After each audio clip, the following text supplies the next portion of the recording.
Hi guys, എൻ്റെ പുതിയ വീഡിയോയ്ക്ക് സ്വാഗതം. കാടമുട്ട മസാല ഉണ്ടാക്കുന്നത് കാണാം.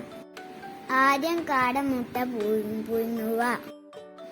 കാടമുട്ട ഇതാക്കുന്ന തോല് വലിച്ചു ഗ്യാസുമേലെ ഒരു പാത്രം വെക്കുക.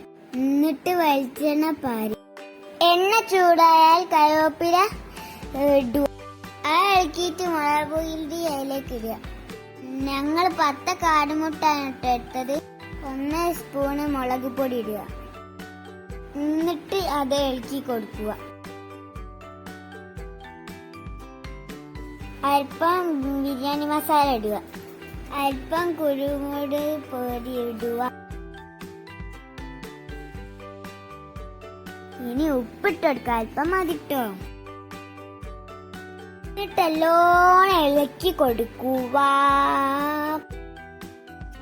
എന്നിട്ട് ടൊമാറ്റോ സോസ് പറഞ്ഞെടുക്കുക.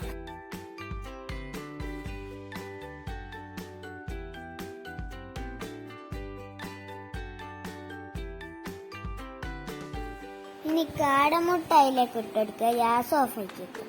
തീ കുറച്ചേ ഇടാൻ പറ്റുള്ളൂ കേട്ടോ, അല്ലേ കരിഞ്ഞു പോവും.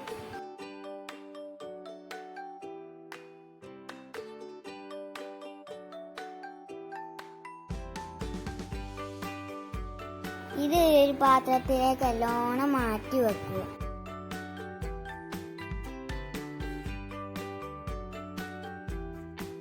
ഇനി ആ കാടമുട്ട മതി ഈർക്കിൾ വെച്ചെടുത്താൽ മതി. സെറ്റ് തിന്നാ മതി. നല്ല രസം കിട്ടോ. നിങ്ങൾ ഉണ്ടാക്കി നോക്കി. ഉണ്ടാക്കിയിട്ട് കമന്റിൽ ഇടാൻ കേട്ടോ. Bye bye.